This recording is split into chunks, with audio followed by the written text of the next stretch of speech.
Hello my dear health seekers, Inga from Health Origins here. If you're wondering what to do with leftover rice, I will share 3 yummy vegan recipes with you today. So we're going to be making a yummy baked rice pudding.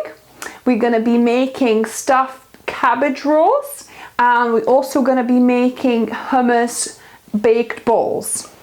So let's begin.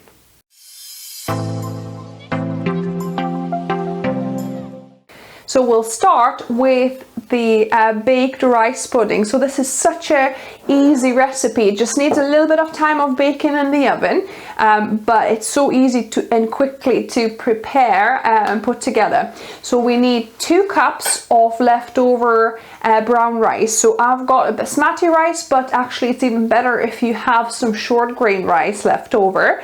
So this is 2 cups of rice. You also need 1 cup of raisins. So I'm adding them here, and now you've got 2 options. So if you're watching your calories and trying to lose weight, use 1.5 cups of plant milk.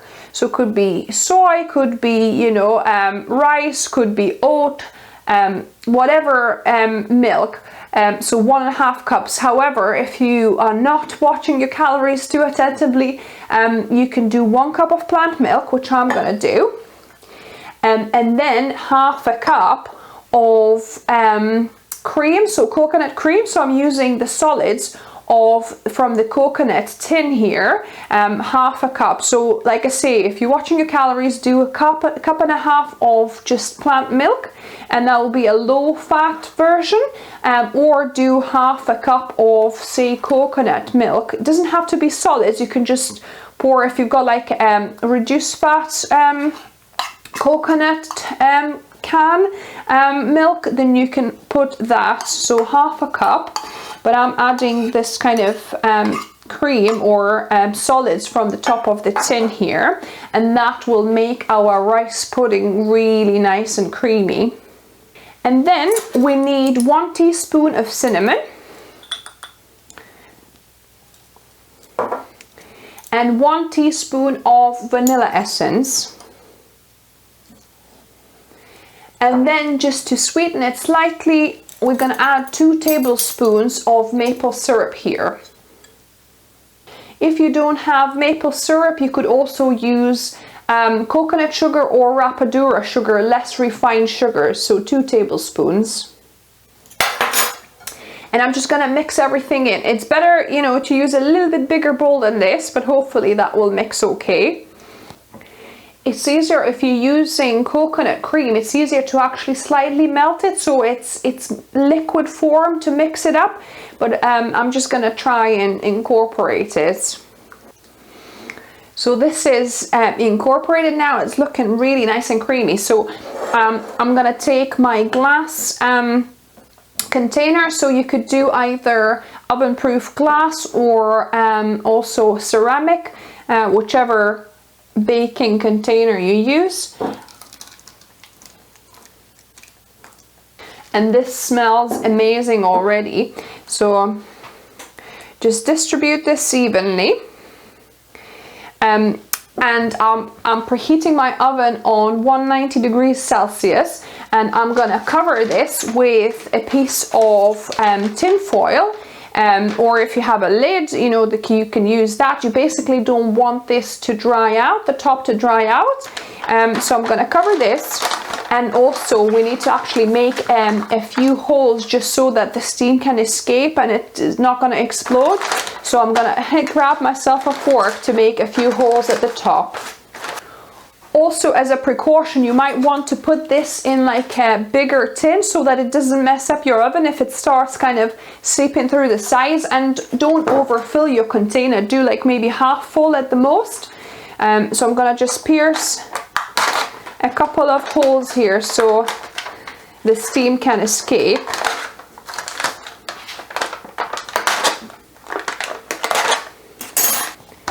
There you go. So this is now ready to go into the oven for 45 minutes. The rice pudding has finished, so have a look. So this has been cooling on the counter for about 10-15 minutes, because you can eat this either hot or cold as well. So while I was doing other recipes, I let this cool, so we're gonna give this a taste test. So let me give this a go. I'm actually excited.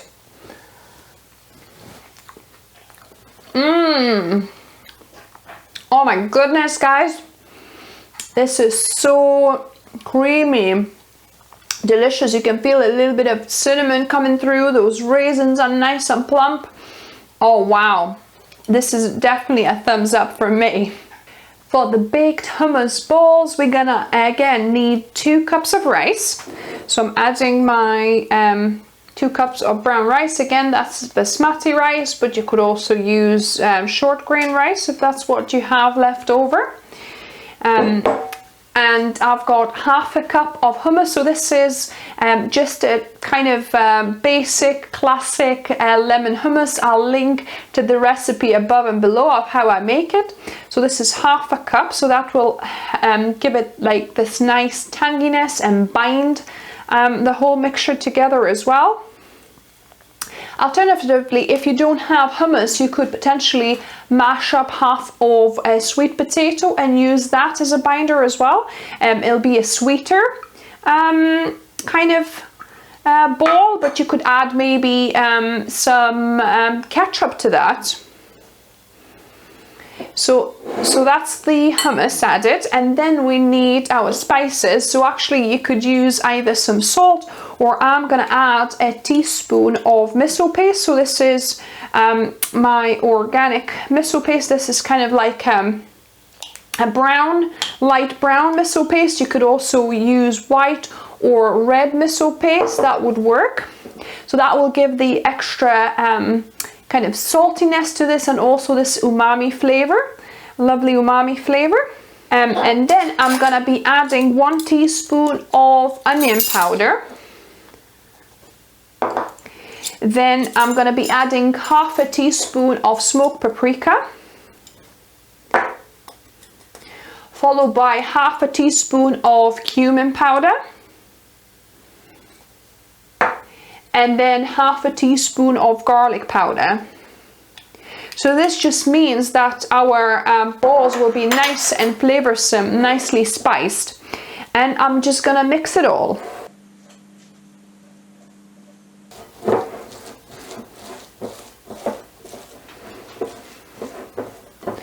So I've got a nice and sticky dough, depending how wet your rice was. You know, if your dough is too loose, too watery, you might want to add a tablespoon or 2 of, you know, either whole wheat flour or gluten-free flour, for example. But mine seems okay to roll, so I'm just gonna be rolling that into balls. And we're gonna place it on our baking tray here. And my oven is preheating on 190. In fact, my rice is baking there, you know, the baked rice pudding. So I'm just gonna add to that, because you're gonna need to bake these for about 25 to 30 minutes. If it starts, if your hands start to be too dirty and too sticky and hard to roll, just wash them and start again. And also you could roll these in polenta, for example, or semolina as well, just so that they're not as sticky to finish. So these hummus balls are ready to go into the oven now for 25 to 30 minutes. The baked hummus balls are ready too now, so it's been resting for about maybe 5-10 minutes in the oven, with the oven slightly open a little bit so that they've had a chance to slightly cool down. So let me give one of them a try, and these would obviously be eaten with some kind of sauce, whether it's tomato sauce or barbecue sauce, hoisin sauce, or sweet chili sauce. I think any kind of sauce would be lovely with these, and some kind of salad. So let me give this a go.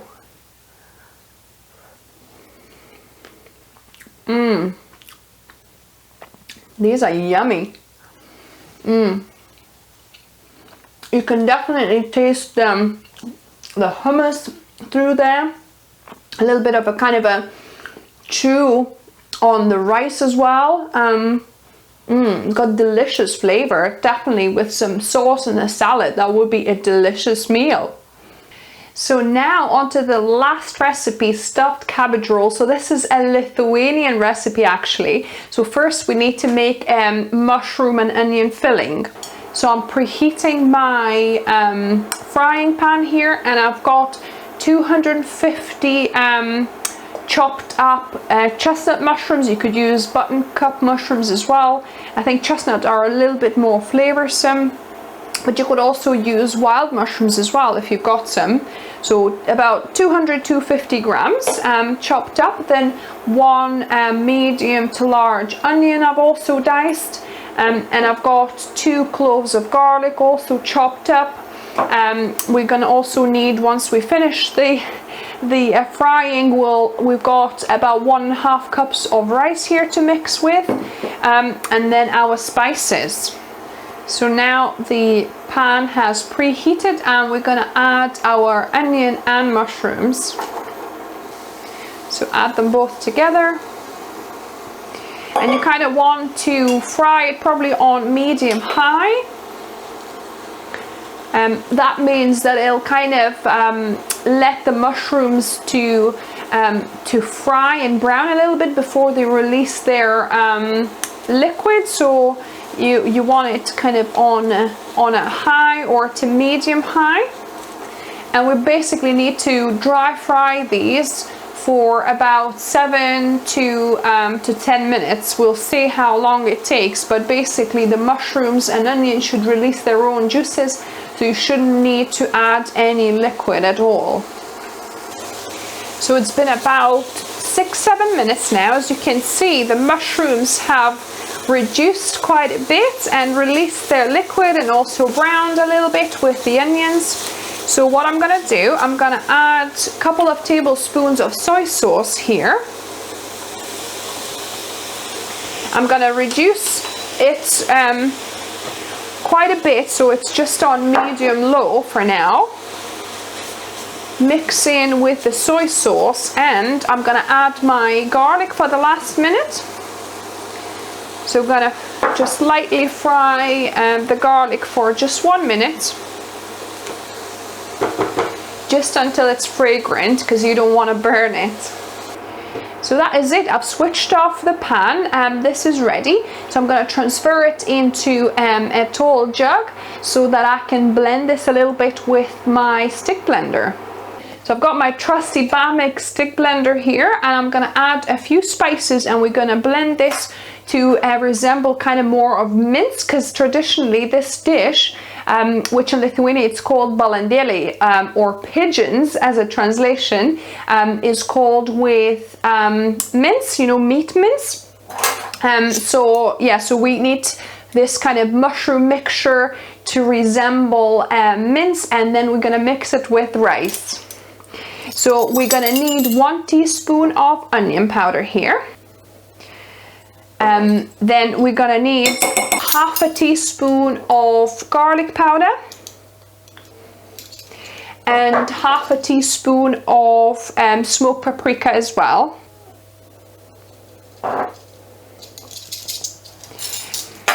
And then I'm just gonna blend it.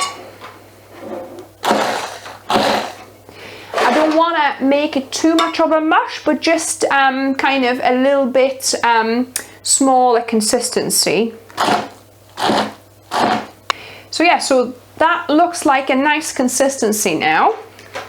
So I'm gonna mix the two together, the rice. So this is about 1.5 cups of rice with about the same amount of the mushroom mixture. You could use a little bit less rice. You could use maybe 1 cup of rice as well. It's up to you, obviously. I tried to just use it all because that's all I've got left now. So I'm just gonna mix it all in. Now at this point you also want to taste your filling. And and add some salt and pepper to taste. So I'm going to add some pepper. We're not fans of pepper, so I'm not adding a lot, but if you like it, you can, you know, go for it. And then some salt. And then mix it up. So now our filling is ready. So what I've got here, I've got some cabbage leaves. So what I did was I've cut the core out. You know, be careful, it's not an easy task to cut core out, and then put it in a steamer to steam for about 5-7 minutes, and I've took the outer leaves off, and that's what we're going to use to wrap our filling into.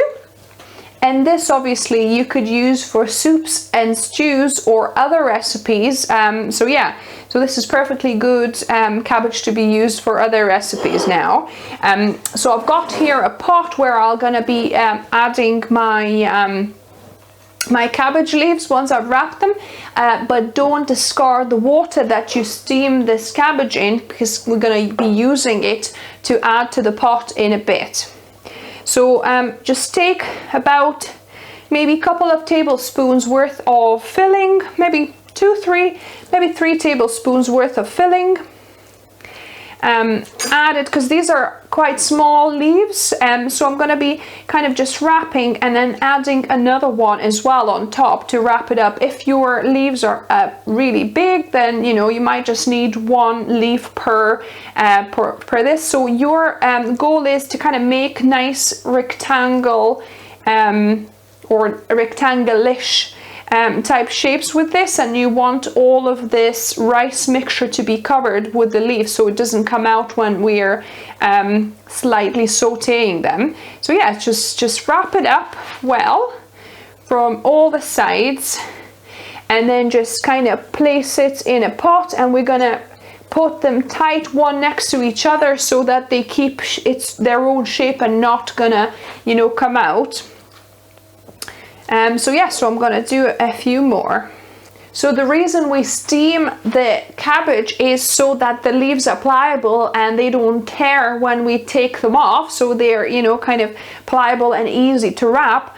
But the other way you could do it, you could also cut, like I say, the core out and put this in a freezer for overnight, and then take it out the next day, put it in the fridge maybe to thaw out for a little bit, or even, you know, in the room temperature, and after being frozen the leaves become pliable as well. So that's you know, 2 ways of doing it.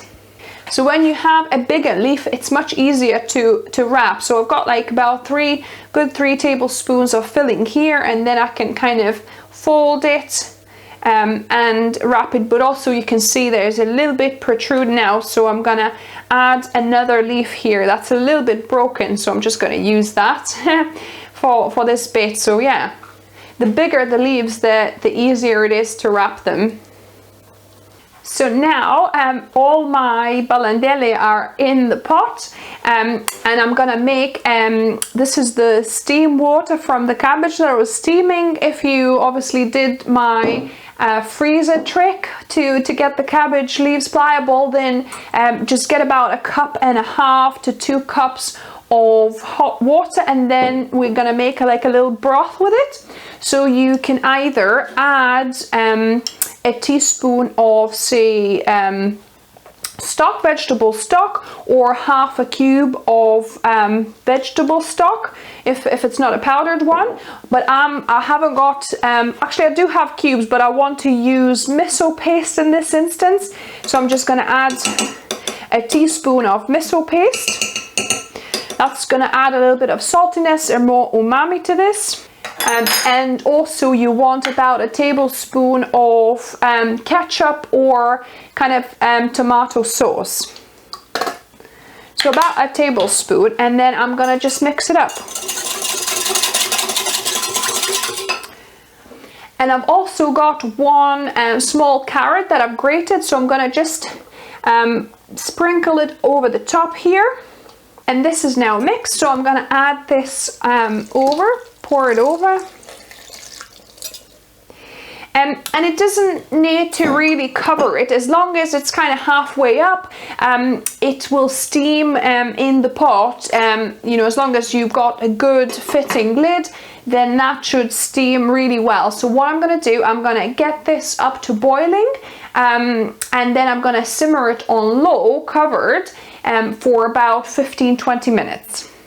So the stuffed cabbage rolls, or balandeliai, have been simmering for about 15 minutes now. You could probably give it about 20, but I'm a little bit pushed for time, so we're gonna go now. So yeah, so I'm gonna just take one from the top here. I'm gonna do a little taste testing, and I'm gonna put a little bit of that liquid as well and some carrots on there. And normally this is eaten with sour cream as well. I have a little bit of yogurt, so I've got some natural soy yogurt that I make that is basically like sour cream pretty much. So let me just bring some. So I decided to go that extra step and quickly make some sour cream here. So I've got some thick soy yogurt here that I make myself. I'll link above and down below how easily it is to make some soy yogurt, and a good pinch of salt here, and then just whiz it up with my stick blender. That's it.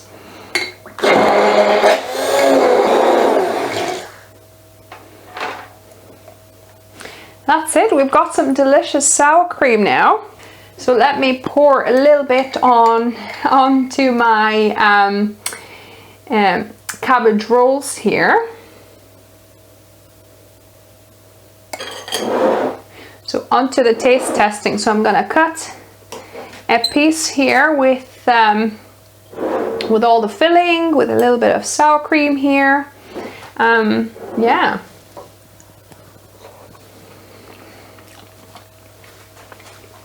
Ooh, hot. This is so good. Sometimes I actually mix a little bit of ketchup with my sour cream and make like a rosemary sauce, if you like. Or you could also have it with, if you use mayo, you could use mayo mixed with a bit of ketchup and do that kind of sauce and have it with these. It's also very delicious. So yeah, so this is my 3 uses for the leftover rice. I forgot to mention actually that the baked rice pudding is thanks to Dr. McDougall's recipe that I've used. So thanks Dr. McDougall. It's so delicious that I actually want to have leftover rice now all the time. I hope you enjoyed the video. Give me a thumbs up if you did. If you're new here to the channel, welcome, and subscribe for more videos like this on Wednesdays and Saturdays, where I do some repurposing of food videos, just yummy vegan meals in general, and some zero waste, some instant pot recipes, and also some natural weight loss tips as well. And remember guys, food is fuel, so be mindful of what you put in the body. Until next time.